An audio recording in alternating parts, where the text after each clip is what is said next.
وہاں پر علماء کرام کے بیانات سننے کے بعد اور وہاں کے ماحول دیکھنے کے بعد جو بزرگوں کے بیانات سنتے ہیں جو قرآن و سنت سے لبریز ہوتے ہیں اور دلوں کو وہ منور کرتے ہیں، اس کی وجہ سے الحمدللہ نوجوانوں کے اندر، بوڑھوں کے اندر، بچوں کے اندر ایک توحید و سنت کی تبلیغ اور ترویج کے لیے ان کے اندر ایک نیا جوش اور جذبہ پیدا ہوتا ہے، جو آ کر الحمدللہ پھر وہ نئے سرے سے توحید و سنت کا اچھا کام کرتے ہیں، اور اس سلسلے کے اندر جو ہے نا وہ لوگوں کو عقیدہ توحید کی بڑی سمجھ آتی ہے اور قرآن و سنت سے وہ بہت زیادہ واقف ہوتے ہیں، ان کے اندر بڑا ایک سلسلہ ہوتا ہے۔ تو اس لیے اجتماع کے بہت سارے فوائد یہ ہیں کہ اپنے اشاعت التوحید و نوجوانان توحید و سنت کے نوجوانوں کو متحرک رکھنے کا ایک بہت بڑا سبب اور بہت بڑا ایک ذریعہ ہے، اس کا سب سے بڑا فائدہ یہ ہے۔ جی بالکل اسی طرح ہی بات ہے، اور کیونکہ اس سے پہلے کوئی نوجوانوں کے پاس کوئی پلیٹ فارم نہیں تھا اور ہمارے نوجوان بھٹکے ہوئے تھے، دوسرے لوگوں کے پلیٹ فارموں پہ جانے کے لیے مجبور تھے، اور ماشاءاللہ یہ ایک بہت اچھا قدم ہے۔ تو حضرت یہ بتائیں کہ واپس آنے کے بعد جو آپ ساتھ اپنے کارکن لے کے جاتے ہیں، واپس آنے کے بعد ان کے کیا تاثرات ہوتے ہیں، کیا حاصل کر کے آتے ہیں وہ دیکھو وہاں وہ سے؟ بات میں پہلے اسی بات کے اندر ہو چکی ہے یہ کہ جس طرح آپ نے بھی یہ کہا کہ پہلے ایک پلیٹ فارم نہیں تھا، پہلے اب بھی ہمارے یہاں پر گرد و نواح کے اندر جس وقت یہ نوجوانان توحید و سنت معرض وجود کے اندر نہیں تھی تو انفرادی طور پر کام ہو رہا تھا، اور باقی تنظیمیں ایک تنظیمی صورت کے اندر اپنا کام سر انجام دے رہے تھے، اور ہمارے کارکن بھی ان کی تنظیمی سرگرمیوں سے متاثر ہو کر ان کے تنظیم کا حصہ بنے ہوئے تھے، اور وہ تنظیمیں ہمارے نوجوانوں کو استعمال کر رہی تھی اپنے اپنے مقاصد اور اپنے اپنے فوائد کی خاطر۔ تو جب سے یہ نوجوانان توحید و سنت کا سلسلہ چلا ہے اور اجتماعات ہو رہے ہیں، اس کے آنے کے بعد نئے سرے سے الحمدللہ ایک جذبہ پیدا ہوتا ہے نوجوانوں کے اندر، اور شوق پیدا ہوتا ہے، اور ایک تنظیم سازی ہوتی ہے۔ جس طرح کہ امیر محترم بتا رہے تھے الحمدللہ تعالی ہمارے پورے حلقے کے اندر تقریباً 50 کے قریب یا اس سے بھی زائد مساجد ہیں،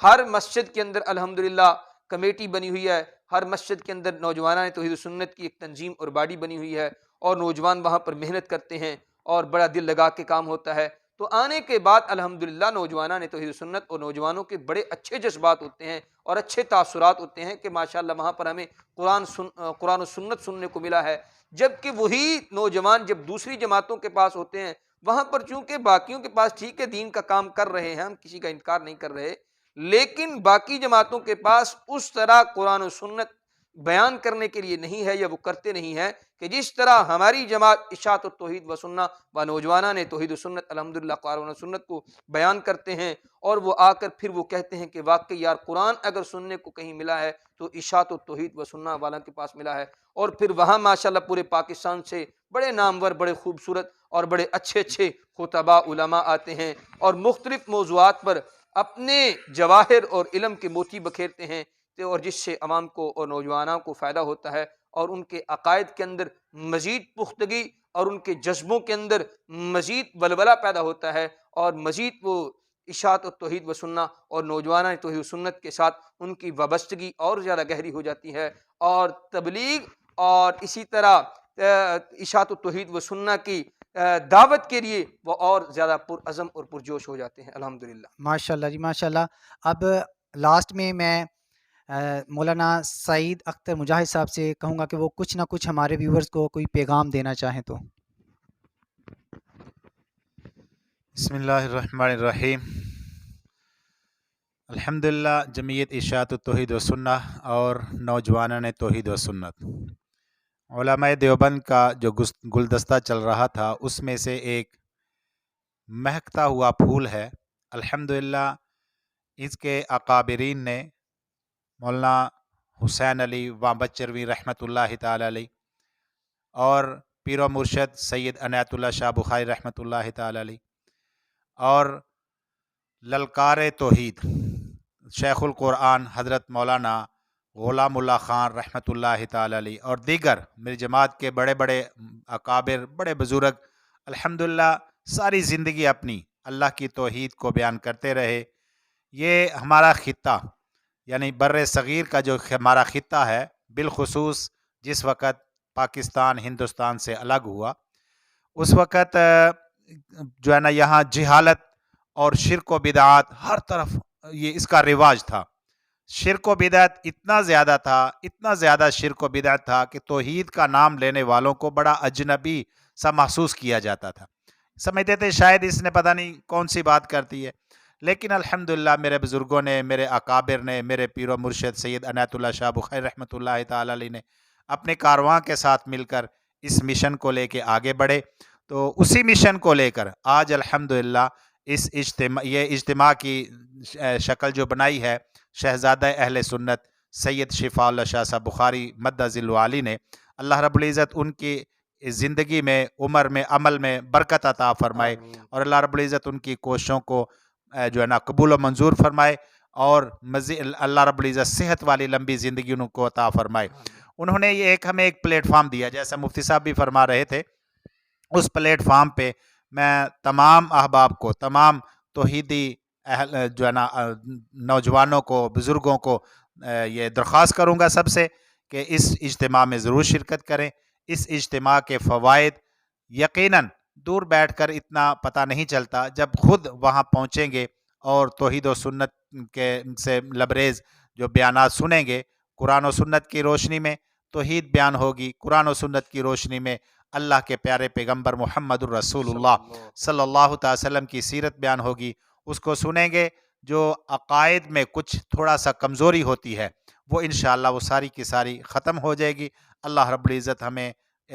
خالص قرآن و سنت پہ عمل کرنے والا بنا دے، اور یہ ہماری جماعت کا ترہ امتیاز ہے. الحمدللہ قرآن اور پیغمبر محمد الرسول اللہ صلی اللہ علیہ وسلم کا فرمان یہ ہم لے کر ساتھ چلتے ہیں. توحید و یہ اشاعتیوں کا